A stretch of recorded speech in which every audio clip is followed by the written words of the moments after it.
Et c'est parti à présent pour Enjeu Patrimoine. Enjeu Patrimoine où nous décryptons chaque jour, comme son nom l'indique, un enjeu ou une grande question liée à la gestion de votre patrimoine. Et aujourd'hui, nous nous intéressons à votre régime matrimonial. Oui, célibataire, marié, pacsé, les incidences ne sont pas les mêmes dans la construction et la gestion de son patrimoine. Nous en parlons donc avec Vincent Martin, ingénieur patrimonial chez Erez. Bonjour Vincent Martin. Bonjour Nicolas. Et nous en parlons également avec Antoine Hurel, notaire à Paris. Bonjour Antoine Hurel. Bonjour Nicolas. Alors c'est intéressant de vous avoir tous les deux en plateau parce que Antoine Hurel, on vient vous voir un petit peu à toutes les étapes de sa vie, quand on veut se marier, quand on veut acheter un appartement, quand on veut potentiellement créer une entreprise. On va voir pourquoi on vient vous voir également. Et Vincent Martin, on vient vous voir peut-être pas à toutes les étapes du début de sa vie, mais très rapidement également quand il faut réfléchir un petit peu à la manière de gérer au mieux son patrimoine. Et on ne fait pas forcément le lien, enfin c'est vous qui allez nous le dire, mais est-ce que du coup, si d'ailleurs, Vincent Martin, est-ce qu'on fait le lien forcément entre la construction de son patrimoine et la gestion de son régime matrimonial? Est-ce que c'est quelque chose d'évident? Pas forcément, parce que les gens voient le mariage, enfin le mariage c'est un peu la sacralisation de l'amour, du couple. On ne voit pas forcément les conséquences patrimoniales et fiscales que peut avoir le choix du régime matrimonial. Donc souvent, en l'absence de toute convention de précision, on va être sous le régime légal, donc de la communauté de biens réduite aux acquets.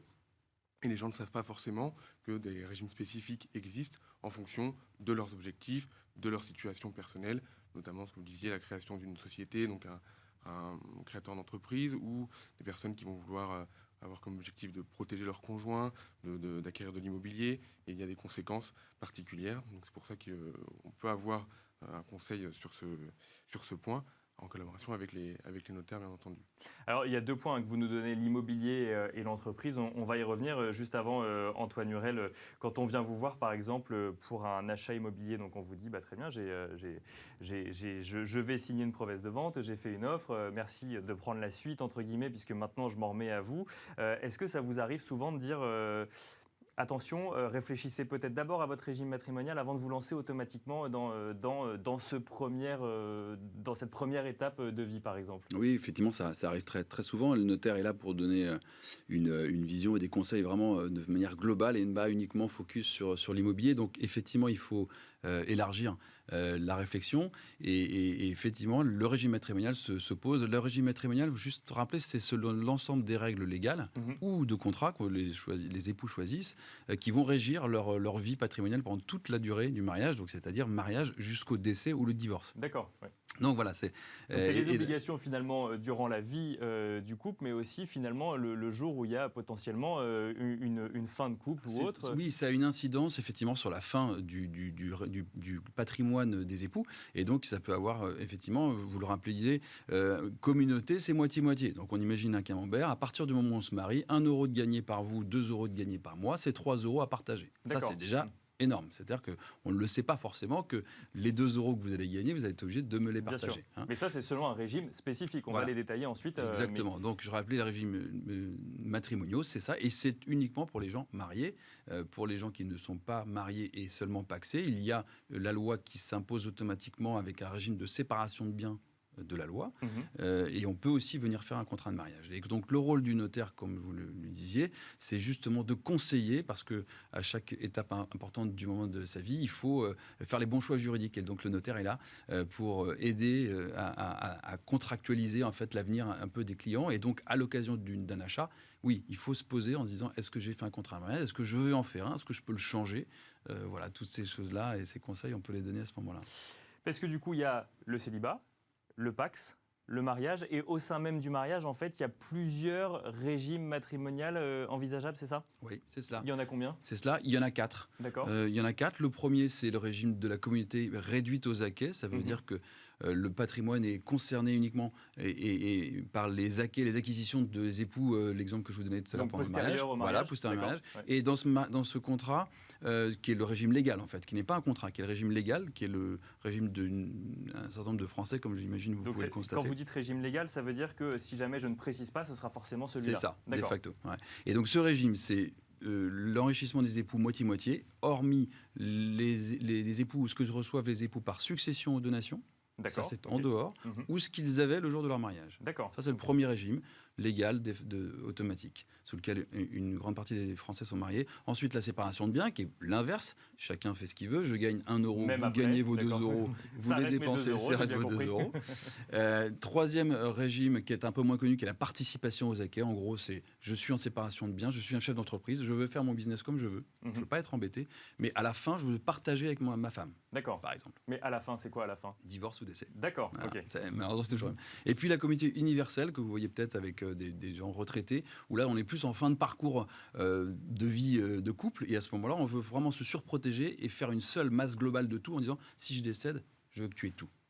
Alors, c'est intéressant parce que vous dites à ce moment-là, donc ça laisse entendre que potentiellement on peut faire évoluer son régime matrimonial dans le temps.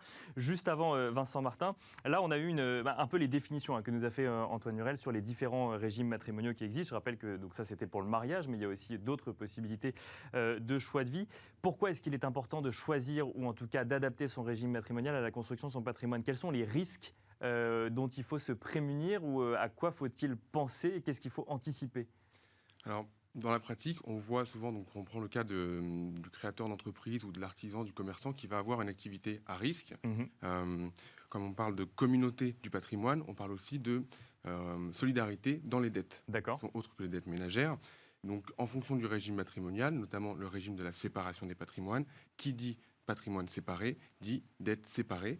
Donc, prenons un artisan qui aurait des créanciers. Les créanciers pourraient venir saisir le patrimoine de l'époux artisan, mais pas le patrimoine de son époux qui aurait un patrimoine séparé. Ça, c'est si jamais on s'est bien préparé, parce que le risque, finalement, c'est qu'on vienne saisir les biens, ou enfin, qu'on vienne finalement demander à l'époux qui n'exerce pas l'activité d'artisan de rembourser les dettes de celui qui a l'activité d'artisan. Exactement. On peut venir saisir le patrimoine propre de chaque époux, dans le régime légal par exemple, le patrimoine propre de l'époux artisan et le patrimoine commun. On ne pourra pas venir saisir par contre le patrimoine propre de l'époux qui n'est pas artisan. Mais on voit qu'il y a un risque sur le patrimoine commun qui peut intégrer la résidence principale ou d'autres biens. Donc, parce que quand vous dites patrimoine propre, par exemple, c'est que vous donniez l'exemple d'une succession tout à l'heure. Je touche un petit peu d'argent, je ne suis pas effectivement l'artisan en question, je suis le conjoint. On ne pourra pas venir saisir cette somme-là. En revanche, si cette somme-là est utilisée comme apport pour l'achat d'une résidence principale, on pourra venir saisir la résidence principale. Alors, il y a des spécificités avec la résidence principale, mais disons que le patrimoine qui est commun, il y a un risque au niveau des créanciers, même si les créanciers correspondent à des dettes propres à des dettes pas propres, mais des donc dettes la résidence principale, pas forcément, parce qu'on protège effectivement les gens qui y vivent, mais si c'était une résidence secondaire, là pour le coup, ça rentrait dans il pourrait y avoir un risque. Exactement. Donc il y a des choses à faire avant, soit avant la création de la société, soit justement après, donc avec la possibilité de changer de régime matrimonial qui a été simplifié, puisqu'avant on avait un délai de 2 ans qui est obligatoire entre le premier régime et ensuite le changement. Aujourd'hui, on peut changer à tout moment. La procédure est simplifiée. On n'a plus besoin d'avoir recours au juge des tutelles quand on a des enfants mineurs. Et le coût reste minime. Donc ça, je pense que voilà, le maître le confirmera. Donc il y a des possibilités de venir changer son régime matrimonial ou de venir l'adapter. Donc par exemple, en passant d'un régime de communauté à un régime de séparation, de venir intégrer des avantages matrimoniaux avec une clause d'exclusion des biens professionnels afin d'éviter justement ces risques liés aux créanciers de l'artisan, de l'entrepreneur, du gérant de société. Les avantages matrimoniaux, qu'est-ce que c'est, Antoine Hurel ? Alors, les avantages matrimoniaux, c'est le fait de pouvoir protéger ou surprotéger son conjoint à l'occasion d'un décès, notamment. Je reviens juste sur le sujet d'aujourd'hui. Il faut vraiment avoir conscience que, comme vous le disiez, il y a une incidence importante du choix ou du non-choix du régime matrimonial. Et on s'en rend compte tous les jours. Quelqu'un qui dit, par exemple, je suis marié en communauté, j'ai hérité d'un studio et puis ça produit des loyers. Dans mon esprit, les loyers sont pour moi. Bah oui, bien sûr. Oui, parce que vous me donniez l'exemple tout à l'heure de la succession ou de la donation. C'est une exception dans le régime de la communauté. Les loyers que va produire un bien que j'ai reçu d'une vieille tante, je dois le partager avec vous dans mon exemple. C'est un revenu du couple. Exemple. Voilà, exactement, c'est un revenu du couple. Il y a plein d'autres exemples. Il faut quand même lire toutes les lignes, effectivement. Voilà, vous voulez acheter un bien à 60-40 parce que on a fait nos calculs. Ça n'est pas possible dans une communauté. C'est soit moitié-moitié, soit uniquement moi parce que j'aurais reçu plus que 50%. Donc les règles sont assez techniques. D'accord. Il faut vraiment consulter un notaire avant d'aller se marier. C'est vraiment le conseil qu'on peut donner. Ça coûte rien le conseil est gratuit. Donc allez-y, franchement. Et puis pour faire le bon choix. Et après, on peut changer tout ça de régime matrimonial. Mais quand on change de régime matrimonial au bout de 3-4 ans, 5 ans, 10 ans, il y a déjà en fait un patrimoine qui s'est constitué. Et là, pour le coup, ça peut coûter cher. D'accord. Ah oui, parce qu'effectivement, là, les enjeux sont plus les mêmes. Exactement. Du coup, effectivement, et il faut se poser la question de savoir qu'est-ce qu'on fait de cette première période, des 4-5 premières années. Exactement. Et là, il peut y avoir des frais inhérents à cela, notamment une fiscalité, de partage. Donc voilà, faut bien... Faut anticiper tout ça. Je reviens sur la question des avantages matrimoniaux, parce que du coup, on essaie de donner un petit peu dans le temps imparti des quelques clés, effectivement, sur ce régime matrimonial. Donc, on a déterminé les différents régimes, les avantages matrimoniaux. Qu'est-ce que c'est, du coup? C'est une manière de concilier plusieurs mondes? Oui, alors en fait, il faut savoir, on ne parle pas du décès, là, mais on est obligé d'en parler 2 minutes. Le régime matrimonial dont on parle n'a pas d'incidence sur le décès. D'accord. Les règles sont les mêmes que vous soyez en séparation de biens, en communauté, en participation aux acquêts. Simplement, dans une communauté, ça va être très simple, on va faire moitié-moitié. Moitié pour le conjoint, moitié dans la succession. En séparation de biens, chacun ses billes. D'accord. Les avantages matrimoniaux, c'est le fait de se surprotéger. La protection de base, c'est la loi qui permet à l'époux de recevoir une partie avec les enfants. La protection numéro 2, c'est la donation entre époux, la donation au dernier vivant, vous avez peut-être entendu parler. Vous allez chez un notaire et vous faites un contrat qui vous protège. Et l'avantage matrimonial, c'est une sorte de testament, donation entre époux, ça veut dire la même chose. C'est des termes un peu différents, mais ça veut dire la même chose. L'avantage matrimonial, c'est dans le contrat, dans le régime matrimonial, on va dire, il y a une super clause de toute façon qu'on ne peut pas se remettre en cause, nous, et qui va nous permettre d'avoir la résidence principale en totalité, la totalité du patrimoine, des clauses de préciput, c'est un peu des noms barbares, mais enfin, en tout cas, voilà, c'est des surprotections en cas de décès. Vincent Martins, alors du coup, effectivement, on parle de régime matrimonial et du coup, parfois on donne l'exemple de la création d'entreprise, parfois on donne l'exemple de l'immobilier. On a bien compris que finalement, c'était les deux grands piliers. Imaginons, première étape de la vie d'une personne, donc achat immobilier. Deuxième étape, création d'entreprise, pourquoi pas, entreprise qui marche ou qui ne marche pas. On verra d'ailleurs si ça a des incidences. Et puis ensuite, il y a la retraite. Si vous accompagnez une personne dans la durée, vous voyez les gens changer souvent de régime matrimonial ou au contraire, tout l'enjeu, c'est de conseiller en amont sur le bon régime matrimonial? Alors, on a 2 types de personnes. Soit on a les personnes qui se sont mariées sans forcément avoir recours à un conseil avant le mariage, donc on va avoir un régime légal, donc le régime de la communauté. Soit on va avoir des personnes qui ont bénéficié d'un conseil, notamment les gérants d'entreprise ou les artisans, qui vont être mariés en séparation de biens pour protéger généralement le conjoint et qui, leur situation évoluant, leur patrimoine grandissant, veulent faire participer leur conjoint à la création de richesses du patrimoine et vont venir nous voir en nous demandant comment protéger le conjoint et l'enrichir également. Bah oui, parce que tout à l'heure, on donnait l'exemple de...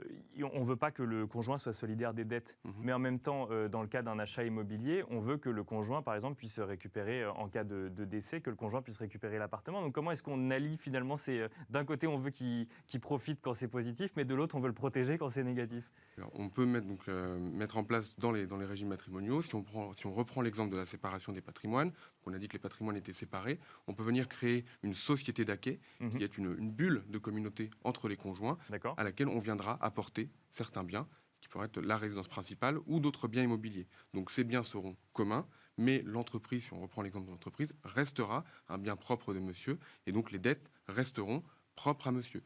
Société d'acquet, c'est un type de société, c'est comme une société, comme une SCI qu'on aurait pu créer pour une résidence principale? Non, ça n'a rien à voir. Non, le nom est trompeur. Oui, c'est société d'acquet, mais société, en fait, c'est la mise en société puisqu'on vient pas travailler ensemble, mais travailler ensemble sur le patrimoine. C'est une bulle de communauté. D'accord, une bulle de communauté. Voilà, l'ensemble des biens qui sont dans la société d'acquet sont communs, avec la mise en place d'avantages matrimoniaux, comme on disait tout à l'heure, notamment le préciput, qui permettent, par exemple, en cas de décès, au conjoint survivant de venir prélever certains biens dans la communauté avant tout partage et avant la liquidation du régime matrimonial et de la succession. D'accord. Venir pouvoir anticiper. Donc c'est une sorte de donation, une possibilité de donation à son conjoint avant des heures un peu plus sombres finalement. C'est ça. Voilà. Disons. Antoine Hurel, du coup, ça fait la transition est toute trouvée. Je voulais parler de la retraite, 2 minutes. Effectivement, on arrive à des âges un petit peu plus avancés. On a envie de se protéger. On a une partie de sa vie professionnelle qui est derrière nous. Et donc, on a une vision un petit peu plus définie du patrimoine qu'on va avoir jusqu'à la fin de sa vie. Est-ce que là encore, on peut se dire, tiens, je vais faire évoluer mon régime matrimonial ? Oui, souvent, et d'ailleurs c'est une grande partie de notre quotidien, c'est de recevoir des gens qui sont à l'aube de leur retraite ou déjà à la retraite et qui ont déjà constitué leur patrimoine, qui ont une vie avec des enfants d'une première union, pas d'une première union ou pas d'enfants. Donc tout ça, il y a des solutions évidemment différentes en fonction des cas. Mais oui, il y a souvent des adaptations. La première, c'est le testament ou la donation entre époux dont on parlait, qui n'est pas une adaptation à proprement parler du régime matrimonial, mais qui est juste un contrat à côté, mais qui protège quand même suffisamment. Et puis on peut aller plus loin en faisant des adaptations de ce régime matrimonial, des communautés universelles. Donc ça, vous avez compris, c'est la super communauté. Je veux protéger complètement mon époux. Oui. J'oublie les enfants au premier décès.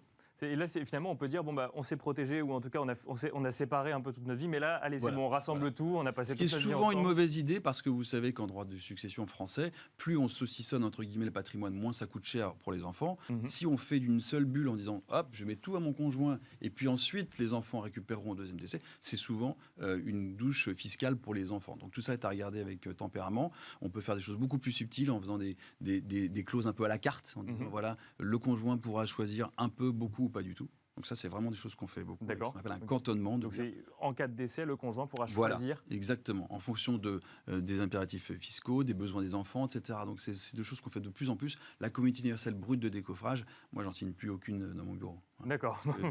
Parce que c'est quand on ouvre aujourd'hui, on se dit mais on aurait fait différemment aujourd'hui, parce que finalement l'ardoise fiscale est quasiment 2 fois plus importante. Et il y a effectivement une notion de coût et de prix à prendre en compte. Et on a bien compris que selon les choix qu'on avait faits et selon les différentes étapes, ça peut ou coûter pas si cher que ça, ou coûter très cher. Je ne vous regarde pas en disant que c'est chez l'un ou chez l'autre, mais c'est selon les moments dont on a parlé. Ça peut coûter plus cher chez les notaires, parce qu'on est aussi collecteur d'impôts. Donc oui, c'est vrai, forcément. Merci beaucoup en tout cas à tous les deux. On avait un peu plus de 15 minutes pour parler de ce vaste sujet. Merci de m'avoir un petit peu aidé à le décrypter. Vincent Martin, ingénieur patrimonial chez Erez, et Antoine Hurel, notaire à Paris. Merci à vous également de nous suivre, et je vous donne rendez-vous dans quelques instants pour la deuxième demi-heure de Smart Patrimoine, juste après la publicité.